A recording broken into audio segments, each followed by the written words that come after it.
السلام عليكم ورحمة الله وبركاته. الحمد لله رب العالمين والصلاة والسلام على نبينا الكريم. أما بعد bang dukunu tensayro kama na maduong daer monomi wadimbele gipunj magwa ma konyo chunjewa wik mokadho ni wawuoyo ewi shairi ma nyisowa ni mondo mi wamakre gi ton madhi ka Ruoth Nyasaye, ton Ruoth Nyasaye. To nwaweyo nus mar shairi mapuonjowa ni wattabi' al-huda. Kawuono wadwa wuoyo ewi tabi' al-huda, lu ratiro materi ka Ruoth Nyasaye, luo ratiro materi ka Ruoth Nyasaye. Mana ng'ato ka ng'ato e wang' piny karka dwaro ng'eyo yo mar adiera matero ji kuom Ruoth Nyasaye. Ng'ato ka ng'ato gombo mondo mi obed machiegni gi Ruoth Nyasache. To mondo mi ibed machiegni gi Ruoth Nyasache, nyaka ibed gi ratiro materi kuom Ruoth Nyasaye, gi ng'eyo matut ewi weche mag Ruoth Nyasaye, puonj mag Ruoth Nyasaye mane ooro kuom jootene, ooro godo jootene mondo mi obi opuonjwa. Koro wawacho ni qala Nadhim rahimahullah wattabi' al-huda, lu ratiro materi kuom Ruoth Nyasaye. Wa huwa alladhi bu'itha bihi Muhammadun sallallahu alaihi wasallam. To eni ratiro ma Ruoth Nyasaye nooro godo jaotene Muhammad, kaachiel kod anbiya o ghayrahu, kaachiel kod joote mane okwongone e wang' piny karka. Joote mane okwongone bende noor gi ratiro gi ng'eyo matut mar Ruoth Nyasaye mondo mi gibi gipuonji ratiro madhi kuom Ruoth Nyasaye. En bende noore gi ratiro mondo mi opuonjwa ratiro materowa kuom Ruoth Nyasaye, adiera materowa kuom Ruoth Nyasaye. Kech piny karka kawuono inyalo lamo Ruoth Nyasaye kata inyalo ywak ne Ruoth Nyasaye. Kiwe ni ywak ne Ruoth Nyasaye, to kara yo mibedie kiywak ne Ruoth Nyasaye, Ruoth Nyasaye ok oserwako kata ok osero. Koro nitie yore ariyo, nitie yor adiera gi yor miriambo. Nitie yore ariyo, nitie yor adiera gi yor miriambo. Inyalo yalo wach Ruoth Nyasaye to kara iyale e yor miriambo. Kata inyalo ywak ne Ruoth Nyasaye to kara iywakne e yo mar miriambo. Nitie jogo be ma ywakne to ywakne e yo mar ratiro, yo mar adiera ma Ruoth Nyasaye dwaro. Jogo be ma yalo to yale e yo mar adiera kendo e yo ma Ruoth Nyasaye dwaro. Koro owadwa kata nyamera makono winja kawuono, tem matek mondo mi ing'e ratiro ma Ruoth Nyasaye ga adiera ma Ruoth Nyasaye. Kik ilame alama ni jilame, onego bed ni lame gi ratiro ma opuonjo, gi puonj ma mage mag adiera ma en owuon odwaro. Ruoth Nyasaye ok lama alama ni an ayudo ka kwara lamo kata nerwa lamo. Ruoth Nyasaye ilamo gi adiera ma mare, gi puonj ma mage, gi kit kaka no oro jowotene mondo mi obi opuonjwa wang' piny kar kae. Kama qala ta'ala, kaka Ruoth Nyasaye wacho na buk mar Qur'an, wacho ni ya huwa alladhi arsala rasulahu bil huda. Eni Ruoth Nyasaye mane ooro jaotene Muhammad gweth mage odhi kuome, noore gi adiera kendo noore gi ratiro. Wa dinul haq, kendo gooro jaote Muhammad gi din mar adiera.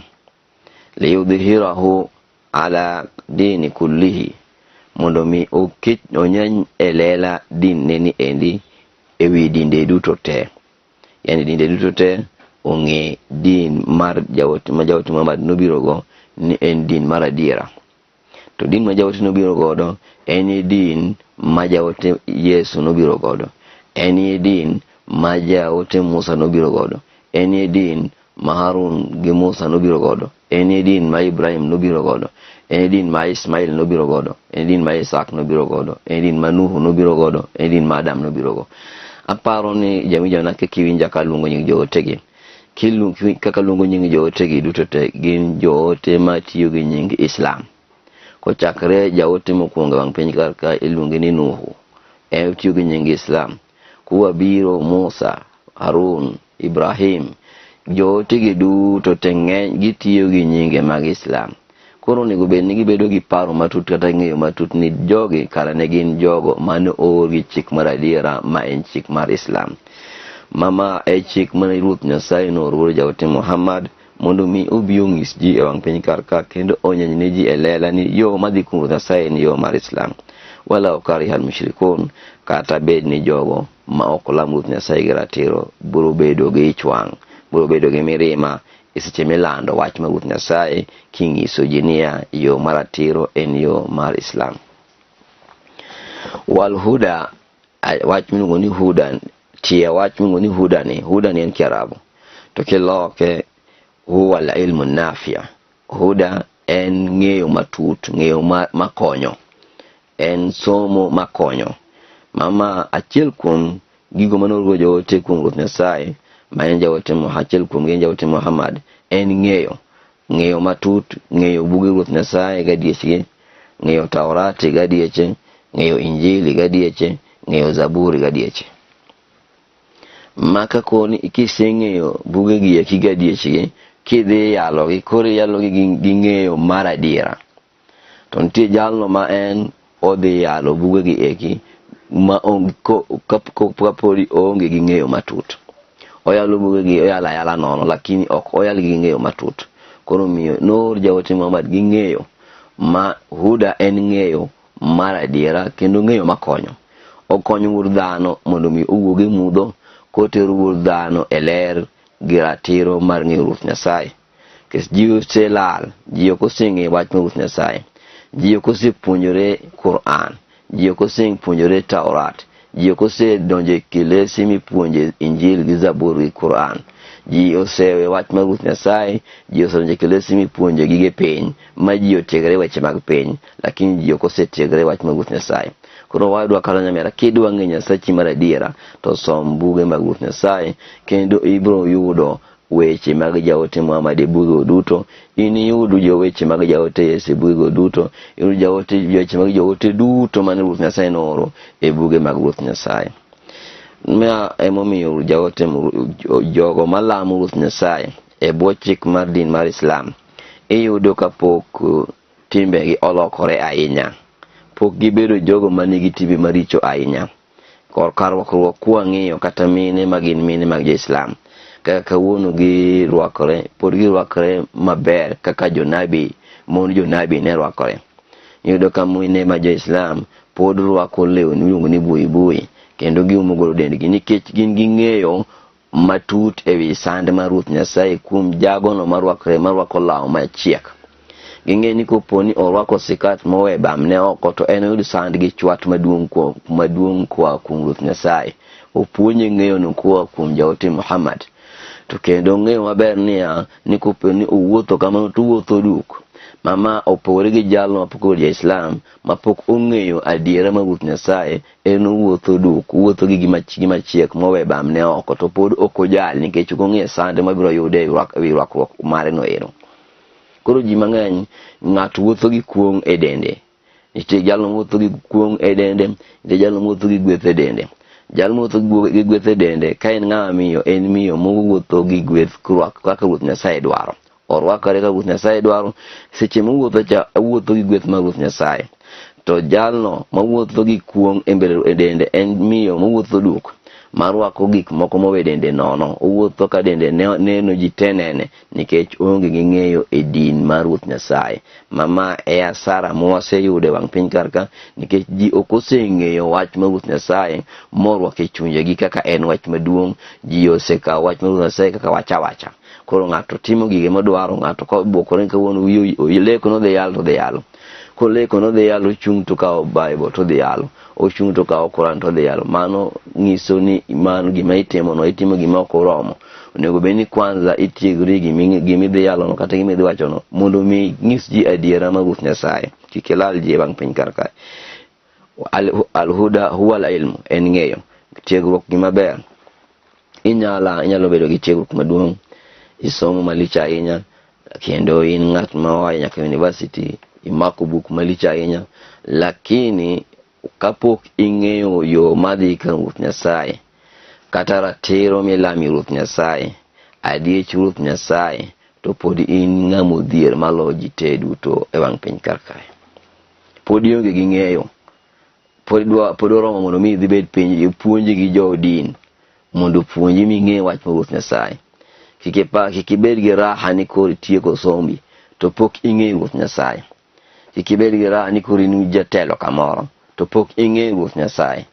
Tendi ni dhi chalo ka yiem kanono, dhi chalo ka gima tirie mach, nikech pok ing'eyo Ruoth Nyasaye. Koro miyo ng'ato ka ng'ato onego bed ni ng'eyo Ruoth Nyasaye kamoro amora ma intie, mondo mi ibed kiwuotho tiwuotho kaka Ruoth Nyasaye dwaro, kiwuoyo tiwuoyo kaka Ruoth Nyasaye dwaro, kitimo timo kaka Ruoth Nyasaye dwaro.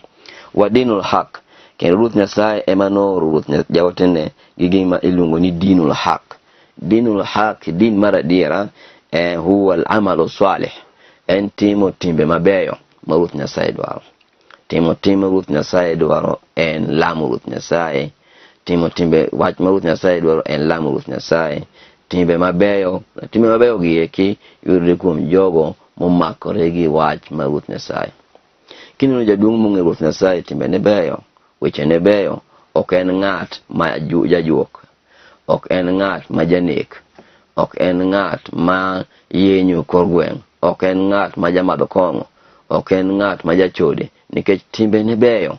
Ng'at ma timbe ne beyo en ng'at ma obor gi chode, obor gi kong'o, obor gi wuotho duke dier boma, obor gi nego ji, obor gi dhi ka juoke, obor gi dhi timo timbe moko maricho richo, nikech en ng'at ma timbe ne beyo, omakore gi Taurati, omakore gi Injil, omakore gi Zaburi, omakore gi Quran. Koro jamera ma kawuono biro winja kawuono, kata wadwa winja kawuono, tem matek idhi imakri gi buge mag Ruoth Nyasaye kendo isom mondo mi olok timbeni, mondo mi timbeni obed mabeyo. Ji duto te wang' piny kar ka o ng'at madwaro dhi kuom Ruoth Nyasaye ka nigi timbe maricho. Ng'ato ka ng'ato dwaro dhi kuom Ruoth Nyasaye ka en gi timbe mabeyo, to ok inidhi ka idonjo gi jogo maler. Ruoth Nyasaye ber, ohero jogo mabeyo. Ruoth Nyasaye ohero jogo ma timbe gi beyo. Malaikini mag Ruoth Nyasaye bende leyo, gihero jogo maler. Koro miyo tim matek mondo mi ibed ng'at maber, itim tim maber, kendo ibed ng'at momakore gi din mag Ruoth Nyasaye ka Ruoth Nyasaye dwaro. Amalo salih, ng'ato nyalo penjo jogo mako jo Islam bende timo tim maber. Ndio, jogo ma jo Islam timo tim maber, jogo ma moko jo Islam bende timo tim maber. Lakini gipogo kaka ichulo gembe Ruoth Nyasaye opogore, kaka ichulo ji ariyo gi embe Ruoth Nyasaye opogore.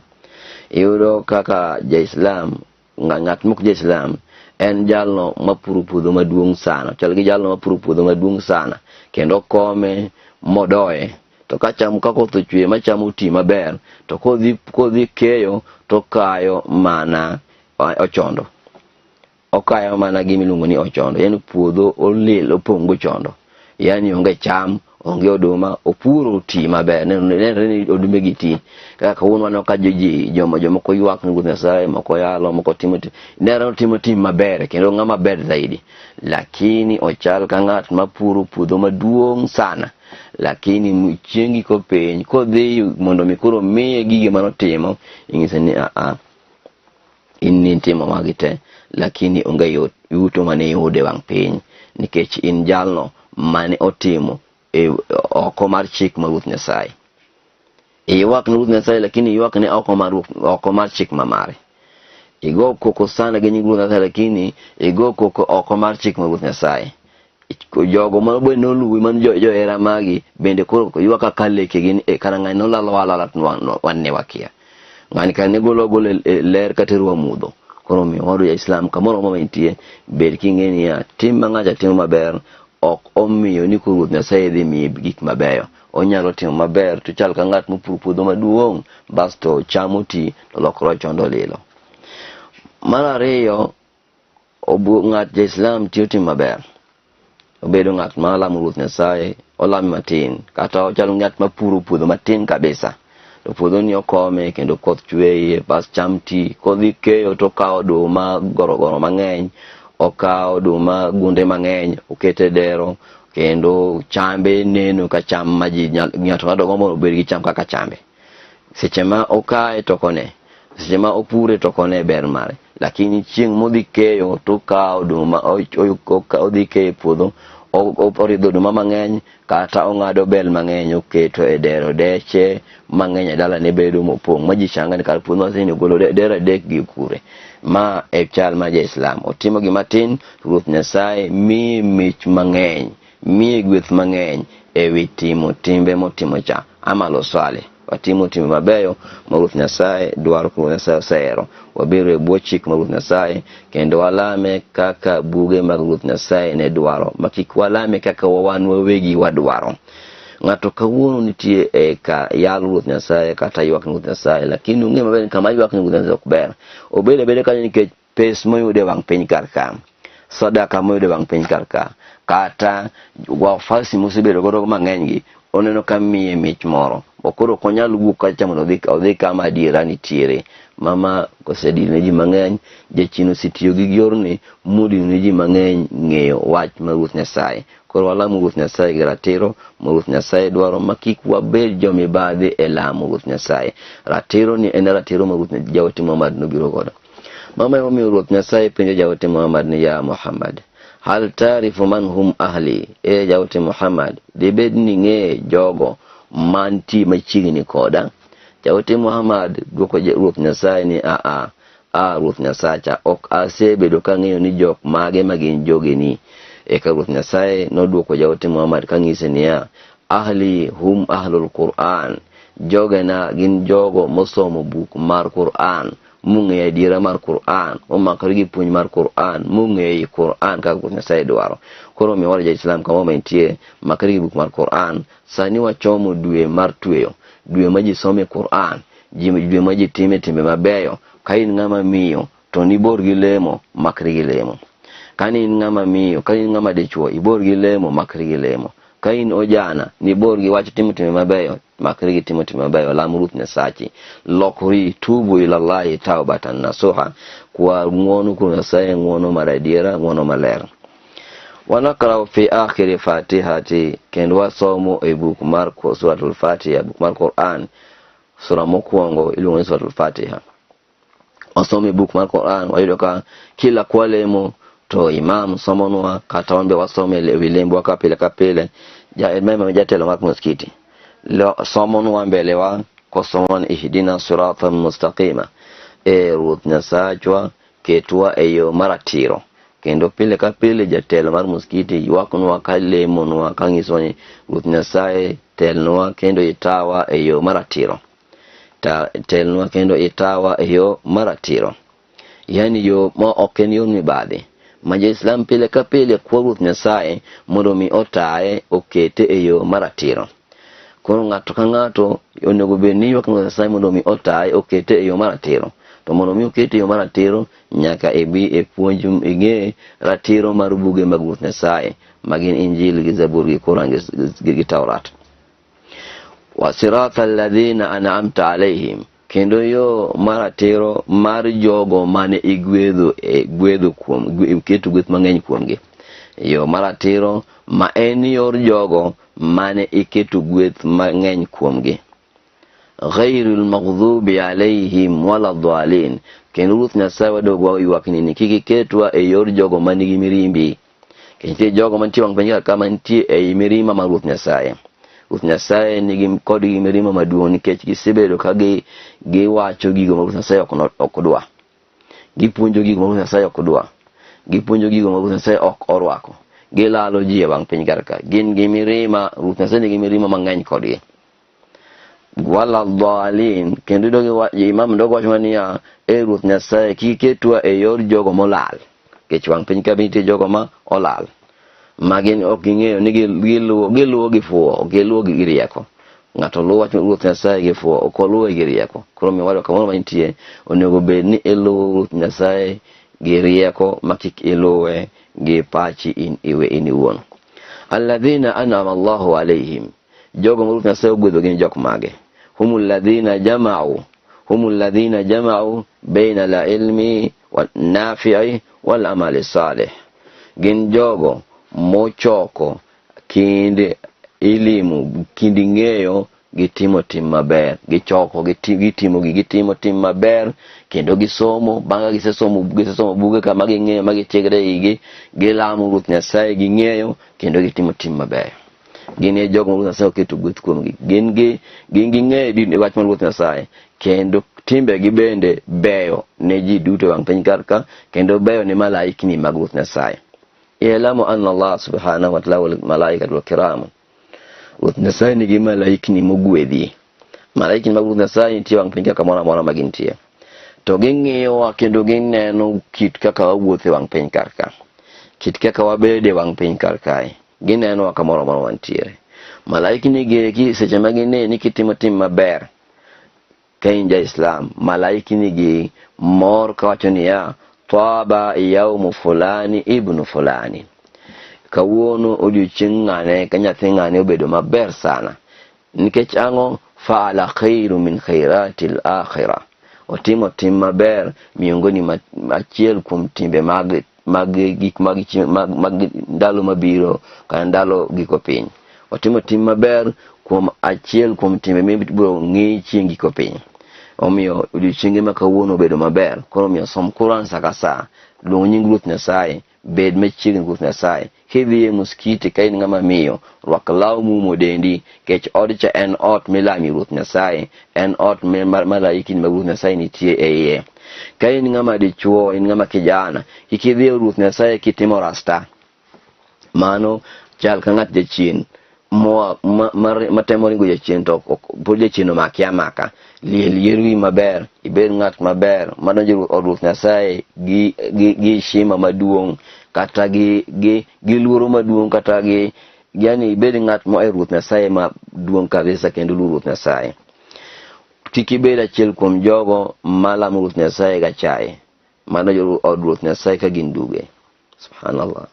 Gidonjo Ruoth Nyasaye ka gin duge, pembe giwe nono, gina kamano, gimako Bible mokaite bamne manono, keto Quran e bamne manono, keto Bible bamne manono, bas to bedo godo ni kino olam Ruoth Nyasaye. Lam Ruoth Nyasaye ka in ng'at manigi ulu Ruoth Nyasaye. Ng'iyo timbe jogo manokongonwa e wang' piny kaka ne gilamo Ruoth Nyasaye.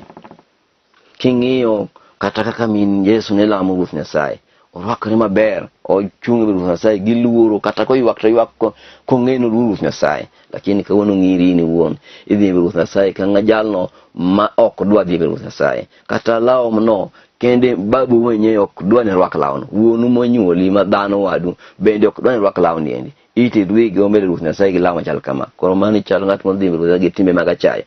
Omiyo jogo ma kawuono tayo chunje ji wach mar Ruoth Nyasaye, wala yal gigi sana mondo mi kik ji bed kadhi od Ruoth Nyasaye ka jogo madhi ka od jachien. Wal maghdubi alaihim, jogo Ruoth Nyasaye nigodo mirima gin jok mage. Jogo mantie e mirimb Ruoth Nyasaye gin jok mage. Humul ladhina akhadhu al-ilma wa taraku al-amala. Humul ladhina akhadhu al-ilma wa taraku al-amala. Gin jogo ma okao ng'eyo kendo gisomo matut magidhi matut e din. Gisomo maber, wa taraku al-amala, kendo giweyo basto giwe puonjo wach Nyasaye gi ratiro. Gisomo bugege kendo ng'eyo bugegi eki, mumigi cheo madongo e bugegi eki, buge mag Taurati gi eki, Zaburi gi eki gisomo, Quran gisomo maber, mumigi cheo madongo mokilungo ni Sheikh, mokilungo ni Bishobe, mokilungo nango, mokilungo ni Ustadhe, mokilungo ni imiyo gi nying madongo e bugegi eki. Lakini tarakul amala, giweyo timo timbe mabeyo mag Ruoth Nyasaye dwaro, timo lungo ji e yo maratiro kaka Ruoth Nyasaye dwaro. Jogi gin jok mage, gin Jo-Yahudi mane osomo Taurati, ma ong'eyo Taurati, magi ng'eyo biro mar jaote Muhammad e buk mar Taurati. Magi mor ahinya nitie jaote mabiro. Magi wacho ni jaote ni kopo ni obiro to wana bed bute machiegni ma wana konye mondo mi oyal wach Ruoth Nyasaye motegno. To jaote Muhammad kano obiro, magi neno kuwuok e anyuola mar Ismail, negi jany gi jaote Muhammad. Nokelo negi adiera, basto giduog gi jany gi jaote Muhammad. Magi wacho ni wan koro kwanya luwi, wano indiro go Taurati nomiyo gikwedo jaote Musa magi kao puonjo mar juok mar Firaun. kono mi wado ja islam kawuono ngat mo dagi wach taurat ne en achiel kuom jogo maluwo timbe jogo mano kawo juok mar farao lana yani kuong malut Nyasaye odhi kuome. wal dalluna humul ladhina dalluna jogo molal gin jok mage humul ladhina akhadhu al-amala wa taraku al-ilma gin jogo mokao timo timbe mang'eny gitimo timbe mabeyo mang'eny sana wa taraku al-ilma to giwe ng'eyo giwe tiegruok e bwo chike mag Ruoth Nyasaye lakini timbe mang'eny magitimo ne ka timbe mabeyo ma Ruoth Nyasaye wero gitimo gigi e bwo kiach ok gitim gigi e bwo ng'eyo. Koro miyo ja islam onego beni kata ko lamo Ruoth Nyasaye to lamo e bwo ng'eyo, kata ko kwayo to kwayo e bwo ng'eyo, kata ko fungo to fungo e bwo ng'eyo, kata ko tweyo to tweyo e bwo ng'eyo, makik otim gigi ka en otim e bwo kiach. Ibro chalo gi jogo molal matimo lamo Ruoth Nyasaye to ok ong'eyo. Wa hadhihi hidayati ammatu lillah kal mutasawwifatu wal ibadul juhal kaka jogo malamu Ruoth Nyasaye kod gilamu Ruoth Nyasaye gi gombo mamagi to ok gilamu Ruoth Nyasaye gi ng'eyo Ruoth Nyasaye dwaro. Koro ji mang'eny ka wuon lamu Ruoth Nyasaye nikech wuon gi ne lamo, yani ng'ato dhi muskiti nikech wuon gi ne ni muskiti kata kwari ni muskiti, lakini ok odhi ni kacha ong'e ni tiber moro kata diera moro. Odhi kacha nikech wuon gi no tho kacha koro menya ko tho e gino, kata wuon gi no tho e lal en be nyako lal kaka wuon lal. Koro miyo kikibed ng'at machal kama, bed ng'at maluwo ng'eyo ni gini asomo kendo atiegra gini kendo gini en gima adiera ma Ruoth Nyasaye dwaro.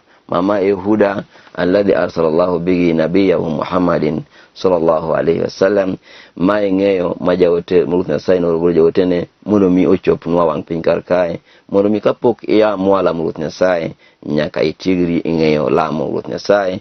Kapok iluwo buk mar Injili nyaka isom buk mar Injili maber ming'e mare. Kapok ichako yalo bugno nyaka isom bugno maber. Kapok ichako yalo Taurat nyaka isom bugno maber.